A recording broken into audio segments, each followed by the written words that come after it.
Welcome to MojoPlays, and today we're looking at 10 awful Mortal Kombat endings. Before we begin, we publish new content all week long, so be sure to subscribe and ring the bell to get notified about our latest videos. Not every character can be given a satisfying ending, and when it comes to Mortal Kombat, there's more terrible endings than we'd like to admit. Of them all, these are the absolute worst of the worst. Which ending did you dislike the most? Let us know in the comments below.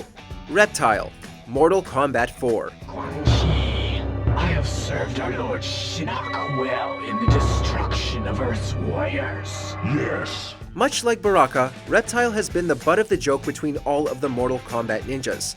How can anyone take Lizard Man seriously, especially after getting offed so easily in his Mortal Kombat 4 ending?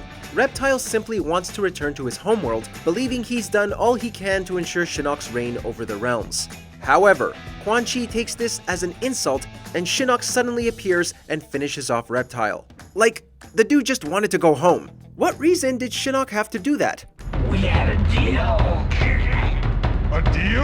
I am not a god of my word, Reptile. All deals are off! Jade, Mortal Kombat. This will be easy.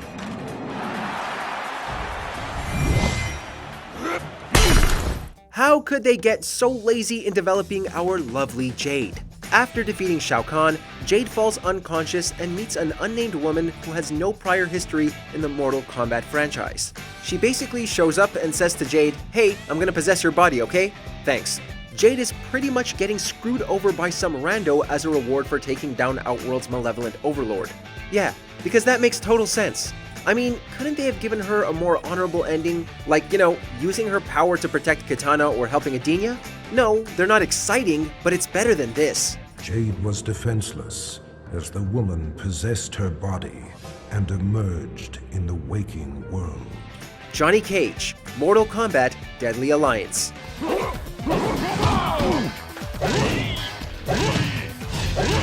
Suppose you defeated Shang Tsung and Quan Chi and achieved ultimate power as a result.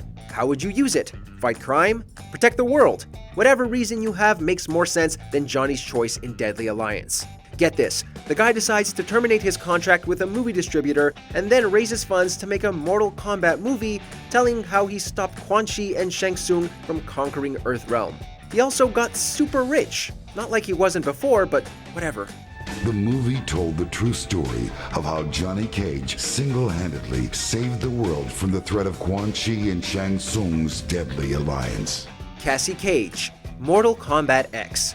Cleared hot.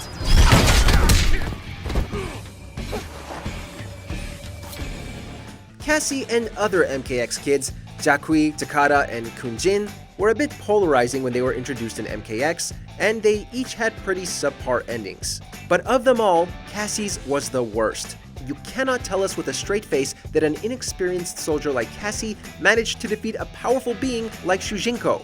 You know, the guy who spent all of Deception learning and mastering everyone's fighting styles? That Shujinko? How could he have easily been taken down by some punk kid? Just doesn't make sense. With a mixture of sadness and relief, he whispered, "Shujinko." Scorpion, Mortal Kombat, Deadly Alliance.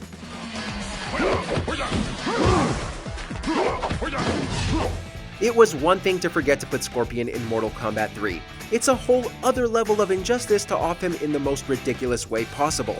In his ending for Deadly Alliance, Scorpion is overpowered by BDSM Ani Draman and Warcraft Orc number 23, Moloch. Somehow, two generic dudes managed to take down a vengeful, rage-fueled ninja like Scorpion. You expect us to believe the leader of the Shirai Ryu died a humiliating death by two underpowered, unintelligible Netherrealm guys? Yeah, right, dude.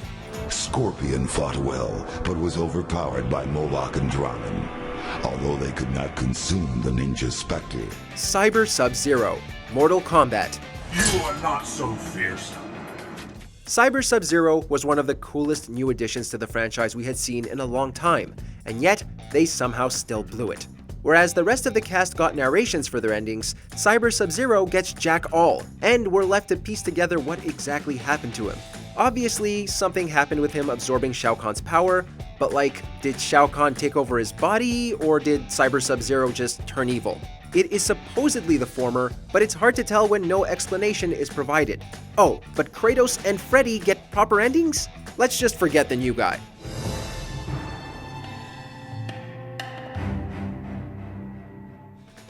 Stryker, Mortal Kombat 3. Stryker is an okay character. Not the most impressive, but he's better than some of the other characters we've seen over the years. Doesn't make his endings any better, and Mortal Kombat 3 featured his worst one. His ending shows him learning the true meaning of survival before heading back and ambushing Shao Kahn, successfully bringing down the Overlord and freeing Earthrealm. So, a couple of pistol shots, grenades, and a twirly baton is all that it takes to defeat Shao Kahn, huh? Guess we've been playing Mortal Kombat all wrong.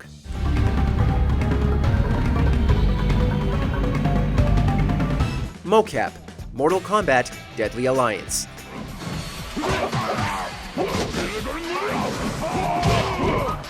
How someone like Mocap could possibly defeat a couple of powerful sorcerers is beyond us. And yet, here we are. What does this unremarkable average Joe do after completing this feat? Simple. He goes to work on Johnny Cage's dumb movie and gets a job at Midway Games because of it. Yup, all of this was possible because he brought down Quan Chi and Shang Tsung, because that's totally logical and is completely relevant to the story. Seriously, why was this dude put into these games? He may be a joke character, but he's a really bad joke character.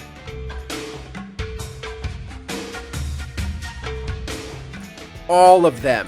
Mortal Kombat Armageddon. Emboldened, he demanded the Elder Gods declare him Lord of the Realms. Honestly, we couldn't decide on an ending from Armageddon.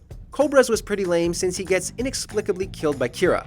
Xiu Hao dies from the shockwave made by Blaze's death. Then, we saw everyone else's ending and realized they all suck. Everyone either dies by something stupid or ends the world in some ridiculous way. You don't even see this happening either. You get to watch your character do the same shadow boxing animations as everyone else, and a narrator tells you what happened. Someone took the laziness dial and cranked it to the max with this game. With new purpose, she traversed the realms in search of evil, pacifying the wicked. Before we get to our final entry, let's finish off a few dishonorable mentions. Kano, Mortal Kombat, becomes a digital virus, or something like that. His consciousness spread like a virus throughout the Special Forces network of automated weaponry. Nightwolf, Mortal Kombat, becomes a werewolf because Shao Kahn can corrupt spirit animals now. Through Nightwolf, Shao Kahn will conquer Earthrealm, one mortal at a time. Johnny Cage, Mortal Kombat 4. So funny we forgot to laugh. I guess I could start by thanking all my fans out there. Well, that's enough of the mushy stuff. Jax, Mortal Kombat 4. The Black Dragon died with Kano. You're the last one, Jarek. Never! You just can't talk about bad Mortal Kombat endings without bringing up the most hilariously infamous one of them all. Jax's ending in Mortal Kombat 4 is awful on so many levels. Is it because of how it lazily reuses elements from Sonya and Jarek's endings? Maybe it's because of the laughably bad writing and voice acting. Or the complete disregard of all logic when Jax shows up out of nowhere. Well, one thing's for certain. We'll never get enough of that terrible bit of dialogue at the end. This is brutality! You can't do it! Wrong, Jarek. This is not a brutality. This is a fatality. Check out these other great clips from MojoPlays, and be sure to subscribe and ring the bell to get notified about our latest videos.